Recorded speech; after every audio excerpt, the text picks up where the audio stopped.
And just to update, sir का blood pressure और sugar दोनों अभी भी कम होते जा रहा है and he is getting weaker as you all can see. और इसके बाद भी गवर्नमेंट का अभी तक कोई रिस्पॉन्स आया नहीं है। तो I don't know what the government is waiting for, लेकिन सर की जो हेल्थ है वो दिन ब दिन थोड़ी ख़राब होते जा रही है। अब अभी सर एड्रेस करेंगे।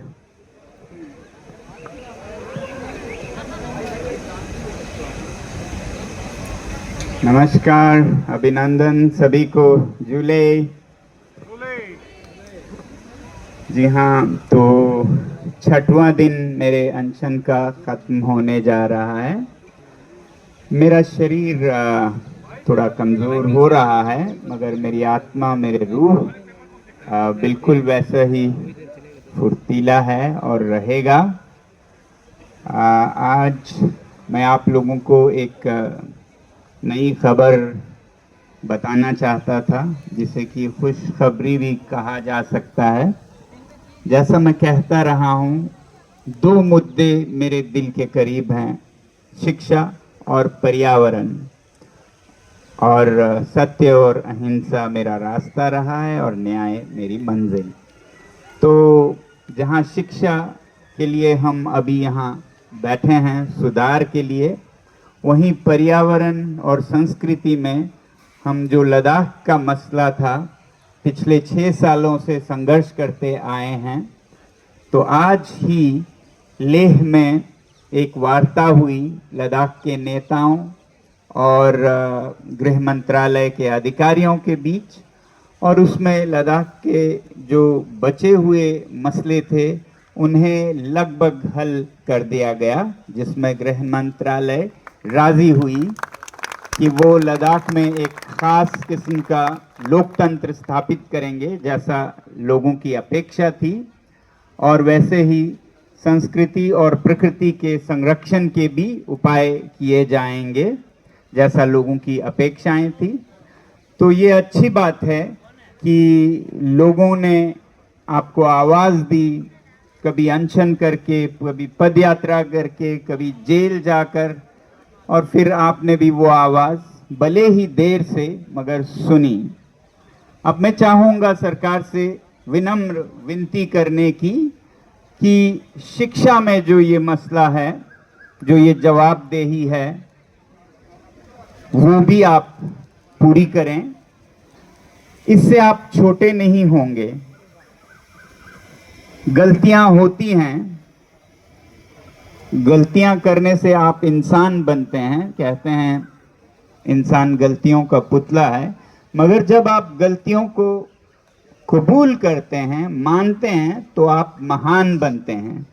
तो इसी तरह जो शिक्षा में गलतियां हुई, जिनके वजह से लाखों बल्कि करोड़ों बच्चों के जीवन में बहुत असर पड़ा और 20 से ज़्यादा बच्चों ने तो अपनी जानें दी, तो इसे कबूल करें और इसकी जवाबदेही लें। ये हमारी विनती है, विनम्र विनती है। और अगर इसमें आप सही कदम लेते हैं तो लोग आपकी सरकार को प्यार करेंगे, इज्जत करेंगे। हम यहाँ पर किसी सरकार की तख्ता पलट करने नहीं आए हैं, बल्कि हम इसी सरकार में सुशासन लाने आए हैं, गुड गवर्नेंस लाने आए हैं, जिसमें कि एक लोकतांत्रिक सरकार लोगों की सुनती है, लोगों के प्रति सहानुभूति रखती है और संवेदनशीलता रखती है। तो ये शांतिपूर्ण अभिव्यक्ति है जिसे सुना जाए, और जब इसे नहीं सुना जाते तो ऐसे तत्व जो कि शांति में विश्वास नहीं करते, उनकी बात हावी होती है कि ये सब कुछ नहीं है, अशांतिपूर्ण तरीकों से ही मनवाए जा सकते हैं, जैसे कि पड़ोसी देशों में हुआ भी। तो हम चाहते हैं कि भारत दुनिया की सबसे बड़ी लोकतंत्र के तौर पर शांतिपूर्ण तरीकों को पुरस्कृत करे, ना कि अशांतिपूर्ण तरीकों का इंतज़ार करें। तो हमारी उम्मीद है कि लद्दाख के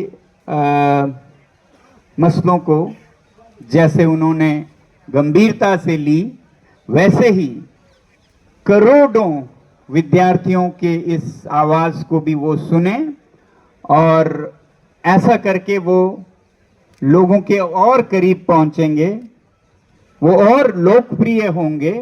और नहीं करते हैं तो हम तो कौन होते हैं सरकार बदलने वाले, मगर लोग सरकार जरूर बदलेंगे अगर लोगों की आप सुनेंगे नहीं तो। ये जो 2 करोड़ बच्चे जिन्होंने नीट के परीक्षाएं दी, या 2 करोड़ बच्चे जिन्होंने सीजेपी को फॉलो किया, उनके माता पिता, उनके रिश्तेदार मिलाएं तो लगभग 10 करोड़ लोग सीधे आपसे कह रहे हैं कि हमारी आवाज सुनिए। और किसी भी लोकतंत्र में इतनी बड़ी संख्या में लोगों की अवहेलना करना एक सरकार के लिए शर्मनाक बात है। मुझे उम्मीद है कि आप वक्त पे सुनेंगे। देर से सुनेंगे तो उससे नुकसान सरकार का ज़्यादा होगा।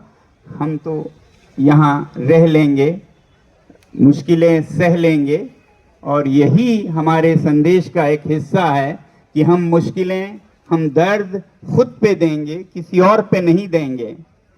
जब हम यहाँ बैठते हैं तो बहुत लोग पूछते हैं आप इतनी दिल्ली की गर्मी में कैसे रहते हैं, तो मैं यही कहता हूँ कि ये 46 डिग्री 47 डिग्री ये संदेश का एक हिस्सा है कि हम अपने आप पे जुल्म और दर्द ढाएंगे मगर किसी और पे नहीं। और यही दर्द हमारा संदेश है। जैसे हम -25 डिग्री में लद्दाख में बाहर सर्दियों में बैठे, वैसे यहाँ भी बैठेंगे। और ये जो संदेश जोर पकड़ेगा तो शायद आप सुनेंगे, और जब आप सही कदम लेंगे तो एक बहुत सकारात्मक एहसास, भावना लोगों में जागेगी। आपकी सरकार को अच्छी सरकार मानेंगे। इससे आप छोटे नहीं बल्कि और बड़े होंगे, ये मैं चाहता हूं। तो मैं धन्यवाद हैं तो इससे आपका इज्जत और बढ़ेगा और आपके लिए और मदद मिलेगी कि जब जनता आवाज करती है तो नेताओं को, अपने मंत्रियों, अपने अधिकारियों को उसका खामियाजा भुगतने पे मजबूर कर सकते हैं। आपके लिए आसान होगा किसी अधिकारी को हटाना या मंत्री को हटाना जब हम आवाज करते हैं। तो हमारी आवाज कोई आपके खिलाफ नहीं है, बल्कि आप देख पाएं तो ये आपके लिए एक सहयोग है कि आप एक सुशासन ला सकें। मेरी उम्मीद है कि आधे समय या काल के बाद जो आधी और बची है अभी के सरकार की, वो एक नया सवेरा लाएगा जिसमें कि सुशासन होगा, जिसमें कि लोग बोल पाएंगे और सरकार सुन पाएगी और सभी प्रणालियां ठीक होंगी। और जब आप जवाबदेही लेंगे भी तो हम आपका कोई बुरा भला नहीं कहेंगे, तिरस्कार नहीं कहेंगे, बल्कि धन्यवाद देकर उसका जश्न मनाएंगे। और नहीं करते हैं तो ये और भड़कता जाएगा, तो जिससे कि किसी के हित में कोई फायदा नहीं होगा।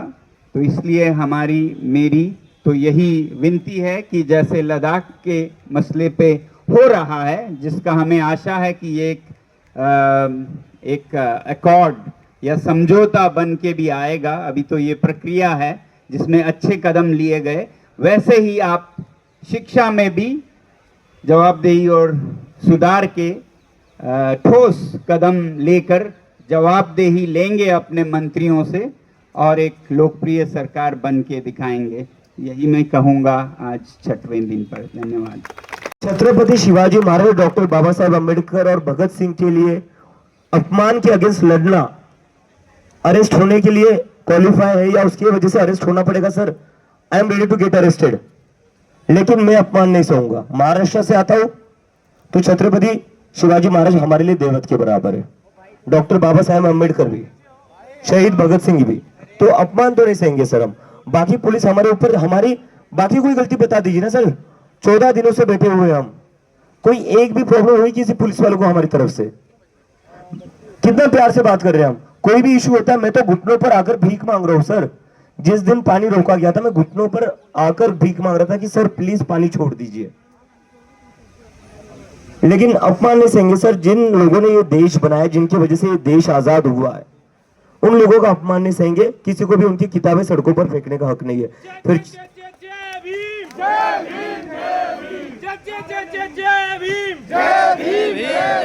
देखिए, एक दो अफसर की बात हो सकती है जैसा इन्होंने कहा, वरना यहाँ पर जो दिल्ली पुलिस या और सुरक्षा बल हैं उनका और छात्रों का रिश्ता मैंने तो बहुत ही अद्भुत और बहुत ही प्यार भरा देखा है, बहुत ही शांति और दोस्ती मैत्री का देखा है, जो कि अपने आप में बहुत अलग है, वरना तो नफरत करते हैं एक दूसरे से। तो बहुत अच्छा रिश्ता है, ऐसा कुछ नहीं है। कुछ अफसरों पर दबाव हो सकता है ऊपर से, उनसे मैं यही कहूँगा कि आप अपने ज़मीर और आत्मा की ज़्यादा सुने अफसर से ज़्यादा, क्योंकि आप तनख्वाह और प्रमोशन के लिए ये जीवन नहीं है। अगर आप सच में अपने धर्म में विश्वास करते हैं तो आत्मा ज़्यादा बड़ी है, भगवान उससे भी ऊपर है जो आपको तनख्वाह देते हैं या आपकी प्रमोशन करते हैं। तो उनकी सुनिए और हर गलत हुक्म का पालन करना ज़रूरी नहीं है। आप बता सकते हैं कि ऐसा करना क्यों ठीक नहीं होगा। हर सही गलत का पालन करना भी आपको सही नहीं बनाता है ऊपर वाले के नज़रों में।